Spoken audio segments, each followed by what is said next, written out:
Welcome to our deep dive into Bill Bryson's A Short History of Nearly Everything. Oh, yeah. It's a book that tries to do what the title says. Right. Explain like pretty much everything. Yeah. From the Big Bang to the rise of civilization. Mm-hmm. So get ready for some mind-blowing facts and aha moments. What I think is so special about this book is that Bryson, approaches these complex topics with humor and a genuine sense of wonder. Right. It makes even the most intimidating scientific concepts accessible and engaging. Totally. He's like that friend who can explain anything and make you feel like you've always known it.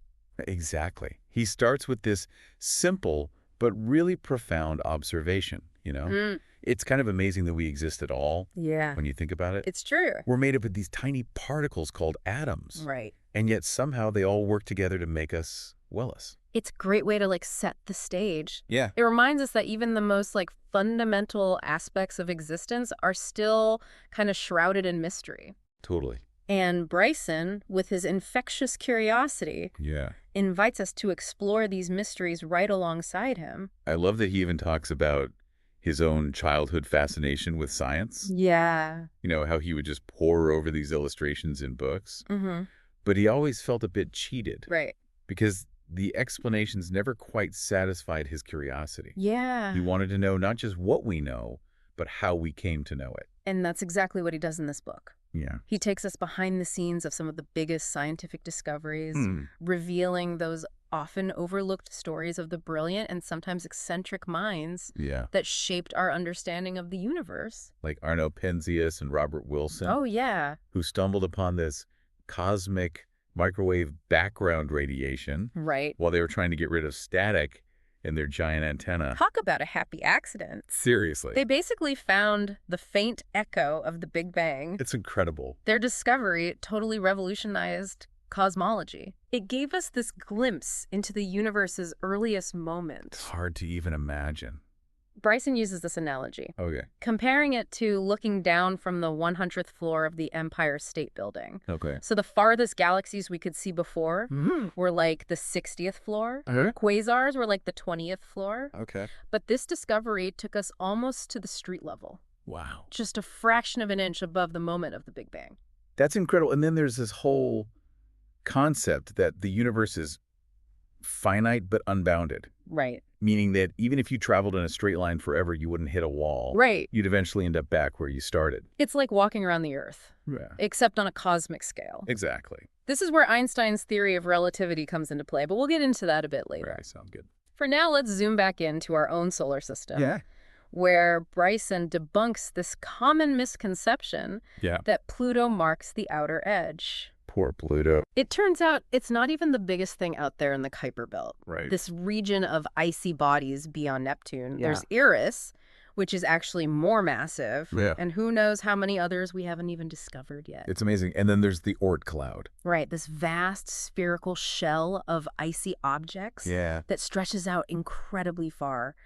Almost a light year from the sun. That's hard to even fathom. A spacecraft, it would take thousands of years to reach its edge. That's mind-boggling. And here's a thought. Yeah. Even with all the planets and asteroids and comets, interstellar space is mostly well empty. It really is. The distances between stars are just mind-bogglingly huge.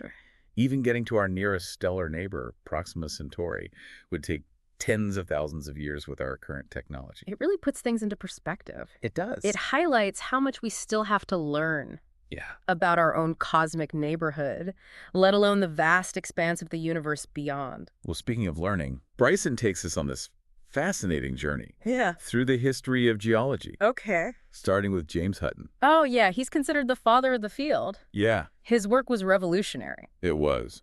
But his writing style was, well, let's just say it wasn't exactly a page-turner.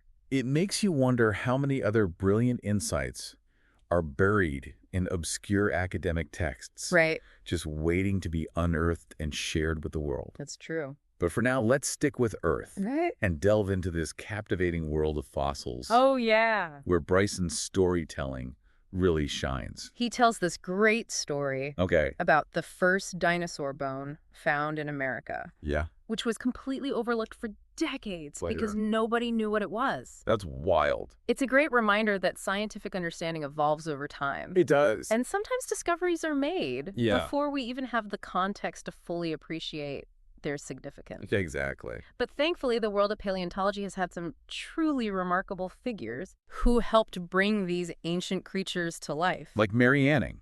Yes. This self-taught fossil hunter Uh-huh. who unearthed some of the most spectacular creatures She did. ever imagined. Yeah. The ichthyosaur, the plesiosaur, these marine reptiles that once ruled the seas. It's amazing. Her contributions were extraordinary. They were. Especially considering the limited opportunities for women in science at the time. Exactly. She was a true pioneer. Yeah. Braving harsh weather and treacherous cliffs to uncover these fossils. That would change our understanding of prehistoric life. And then there's Gideon Mantell. Oh, yes. Who discovered the iguanodon. Right. And helped solidify the idea that giant reptiles once roamed the earth. Yeah, unfortunately, his groundbreaking work was overshadowed by a rather unsavory character. Oh, no. Named Richard Owen. Okay. Owen was brilliant in his own right. Okay. But he was fiercely ambitious. Yeah. And he really wanted to, control the field of paleontology. He even coined the term dinosaur. Really? Which means terrible lizard, to emphasize their size and dominance. Wow, so he was kind of a jerk. Well, he engaged in some pretty shady tactics to discredit Mantell and claim credit for his discoveries. It's a reminder that the world of science, while driven by this thirst for knowledge, is also subject to human flaws and ambitions. Gladly. And unfortunately, those ambitions sometimes lead to bitter rivalries. They do. Like in the case of Edward Cope and Othniel Marsh. Oh, yeah. 2 American paleontologists whose feud became legendary. I've heard about this. It was so intense that their teams would literally throw rocks at each other while digging for fossils. You're kidding? I'm not. Their rivalry was so heated. Wow. But their relentless competition actually resulted in a golden age of dinosaur discoveries in America. It's a classic example of how even negative motivations can drive scientific progress. That's so interesting. Driven by their desire to outdo each other. Cope and Marsh uncovered this treasure trove of fossils. Oh, wow. Including iconic dinosaurs like Stegosaurus, Triceratops, and Brontosaurus. That's incredible, and that's just the beginning of our exploration of a short history of nearly everything. It is. We've journeyed from the edge of the universe to the depths of Earth's history. Right. And there's still so much more to discover. There is. So from unearthing the bones of these extinct giants, Bryson kind of takes us on this journey into the heart of matter itself. Oh, wow. The world of atoms and elements. Okay. He tells the story of Dmitry Mendeleev, this Russian chemist, who had a knack for organization, to say the least. It's hard to overstate how revolutionary the periodic table was. Oh, yeah. It's not just a chart. Right. It's a roadmap to understanding the fundamental building blocks of the universe. Right, imagine trying to make sense of a jumbled pile of Legos without knowing which pieces fit together. Yeah. That's kind of what chemistry was like before Mendeleev. Wow. But he saw these patterns, these connections, and he arranged the elements in a way that not only made sense of what was already known, but it also predicted the existence of elements that hadn't even been discovered yet. That's incredible. It's one of those aha moments in science. Totally. That makes you wonder how no one thought of it sooner. Right. And speaking of brilliant minds, we can't forget about Albert Einstein. Oh, of course not. Whose theories of relativity completely warped our understanding of space-time and gravity. This is where things get really mind-bending. Yeah. But Bryson does a great job at breaking down these complex ideas into bite-sized pieces, using everyday examples to illustrate concepts like time dilation and the curvature of space-time. Like what kind of examples? Well, he uses the analogy of a bowling ball on a trampoline to explain how massive objects like stars and planets actually warp the fabric of space around them. Okay. So gravity isn't just this force pulling things down. Right. It's the curvature of space-time itself. So it's a bit like rolling a marble across the trampoline. The marble's path will curve toward the bowling ball. Yeah. Not because it's being pulled directly, but because the trampoline itself is warped. Exactly. It's one of those concepts that makes you stop and think, whoa, reality is way weirder than I thought. Totally. Yeah. But as strange as it sounds, Einstein's theories have been confirmed by countless experiments. Right. And they're essential to understanding phenomena like black holes and the expansion of the universe. Speaking of the expanding universe, Yeah. let's talk about Edwin Hubble, Okay. the astronomer who showed that our galaxy is just one of billions out there, Right. and that these galaxies are all moving away from each other at incredible speeds. Hubble's discoveries were groundbreaking, literally changing our view of the cosmos. They really were. And he wouldn't have been able to make those discoveries without the work of Henrietta Leavitt, Oh, absolutely. who figured out a way to measure the distances to stars using a spiral type of star called a Cepheid variable. Right, her work was essential for Hubble's calculations. Yeah. It provided him with the cosmic yardstick he needed Wow. to determine the distances to other galaxies. It's a great example of how scientific progress often builds on the work of others. It really is. Each discovery adding another piece to the puzzle of our understanding. Mm-hmm. And sometimes those puzzle pieces don't seem to fit at first. Right. Like with Alfred Wegener's theory of continental drift. Oh, yeah. He proposed that the continents were once all joined together in a supercontinent called Pangaea and have been slowly drifting apart over millions of years. Sounds pretty obvious now. Right. But back then, it was a radical idea. Yeah. And the scientific community largely rejected it for decades. It's true. Wegener had all this compelling evidence. Like what? Well, like the fact that the coastlines of continents, Yeah. they seem to fit together like puzzle pieces. They do? And there are matching fossils and rock formations Right. on different continents. That's true. But he couldn't explain the mechanism behind this movement. Right, like how could these massive continents possibly plow through the solid Earth? It wasn't until the mid-20th century, with the discovery of seafloor spreading and the understanding of plate tectonics, Yeah. that Wegener's ideas were finally vindicated. It's a reminder that scientific progress isn't always a straight line. It isn't. Sometimes it takes a while for new ideas to gain acceptance, Yeah, especially if they challenge the prevailing view. that's true. And sometimes those challenges come in the form of cataclysmic events Right. that reshape our planet. Bryson takes us to the Manson impact crater in Iowa. Oh, wow. It's a stark reminder that Earth has been bombarded by asteroids throughout its history. It's a bit unsettling to think that a similar impact could happen again. It is. But it also makes you appreciate the incredible resilience of life. It does. Despite facing numerous mass extinctions, life has always found a way to bounce back, Yeah. evolving and diversifying into the incredible array of species we see today. And speaking of life, Bryson introduces us to this fascinating world of microbes. These Yeah. tiny organisms that are often overlooked. Right. But they play a crucial role in virtually every aspect of our planet's ecosystem. They're everywhere. They In are. the soil, the water, the air, even inside our own bodies. And some of them can survive in the most extreme environments imaginable. Really? From boiling hot springs to freezing glaciers to the crushing depths of the ocean. It's amazing. These extremophiles, they've expanded our view of where life can exist, They have. raising the tantalizing possibility that similar life forms might be found on other planets or moons Yeah. in our solar system and beyond. Right. Which brings us to one of the biggest mysteries of all. Okay. How did life arise from non-living matter in the first place? It's a question that scientists have been grappling with for centuries. They have. And while we've made some progress, Yeah. there's still no definitive answer. Bryson explores these various theories and experiments. From Stanley Miller's famous experiment that simulated the conditions of early Earth to the RNA world hypothesis, Okay. which suggests that RNA, not DNA, may have been the first carrier of genetic information. It's mind-boggling to think about the complexity of life arising from this primordial soup of chemicals. I know. But somehow it happened. It did. And once life emerged, Yeah. it embarked on this incredible journey of evolution, Right? branching out into the astonishing diversity we see today. And that journey wouldn't have been possible without one crucial process.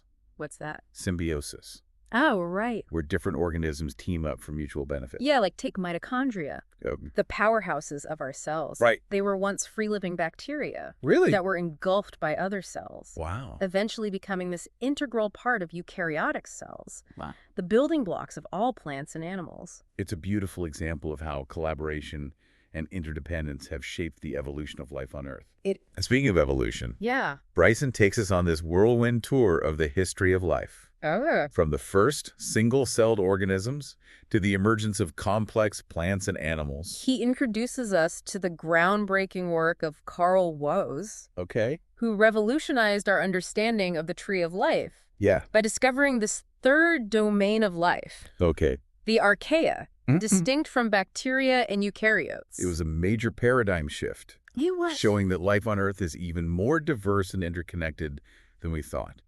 And of course, no discussion of evolution would be complete without mentioning Charles Darwin. Oh, right. Yeah. And his theory of natural selection, which explains how life has changed and adapted over billions of years. Darwin's insights were revolutionary. They were. Showing how variations within populations, combined with these environmental pressures, lead to the survival and reproduction of those individuals best suited to their surroundings. Right. And over time, this process can result in the emergence of entirely new species. It's a simple yet powerful idea. It is. That explains the incredible diversity of life on Earth, from the tiniest bacteria to the largest whales. And it's still happening today all around us.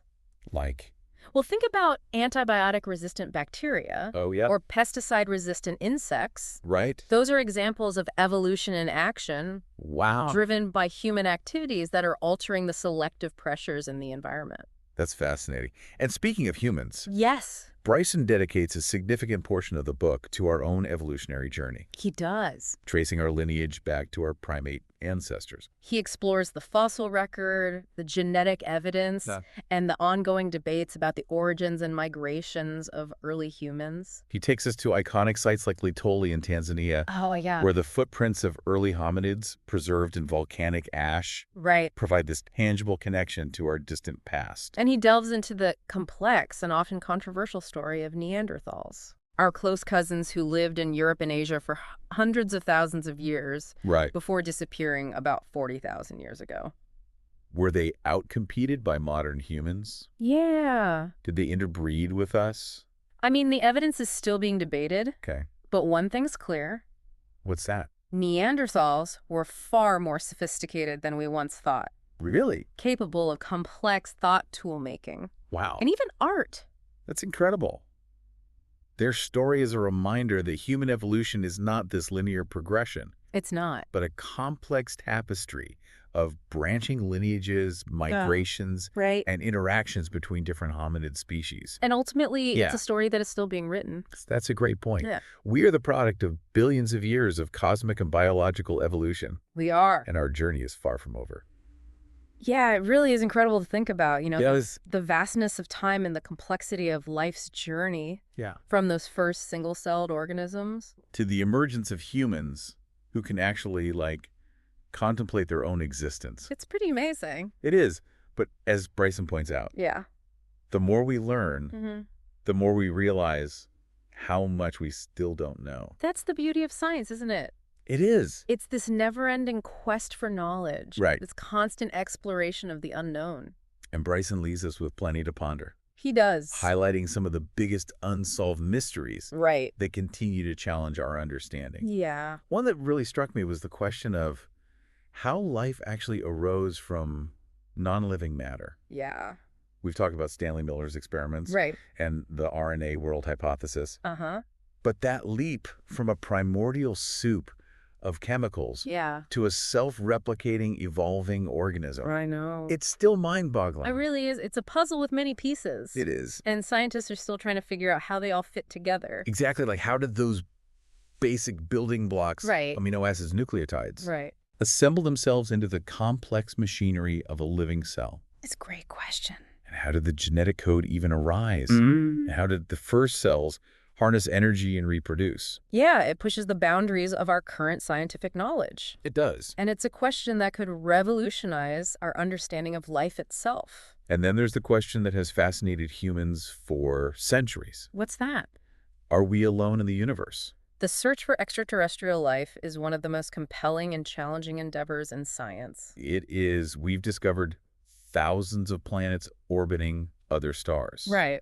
Some of which seem to have conditions that could potentially support life as we know it. But finding definitive evidence of life beyond Earth, even microbial life, it would be monumental. It would be a monumental discovery. It would fundamentally alter our place in the cosmos. It really would. It would mean that we're not a fluke. Right. That the universe is teeming with possibilities. Imagine the implications. It would spark a wave of new research philosophical debates. Yeah. Maybe even a reevaluation of our own place in the grand scheme of things. That's so true. But even if we never find evidence of aliens, the search itself is driving these incredible advances in astronomy, astrobiology, and our understanding of the conditions needed for life to arise. Exactly. And closer to home. Yeah. There are still plenty of mysteries to unravel right here on Earth. Oh, yeah. We're constantly learning new things. We are. About our planet's history, its complex systems, and the incredible diversity of life it supports. We're still piecing together the story of Earth's climate over millions of years, trying to understand the intricate interplay of geological processes, atmospheric changes, and the evolution of life itself. And we're constantly discovering new species. We are. Particularly in the microscopic world. Right. Revealing the incredible interconnectedness of life's web. And when it comes to ourselves, perhaps the biggest mystery lies within our own skulls. Oh, the human brain is an incredibly complex organ. Capable of language, creativity, abstract thought. It's still largely a black box. It is. We're making progress. In understanding how neurons communicate. How memories are formed. How different regions of the brain control various functions. But that fundamental question of consciousness, how our physical brains give rise to subjective experience, it remains one of the most challenging and enduring mysteries. It does. In science and philosophy. It's a question that has puzzled thinkers for centuries. It has. And it's one that might not have a definitive answer. Maybe not. But that's okay. Yeah. As Bryson so eloquently demonstrates, the journey of discovery is just as important as the destination. A Short History of Nearly Everything is more than just a science book. It is. It's a testament to human curiosity. Our insatiable desire to understand the world around us and our place within it.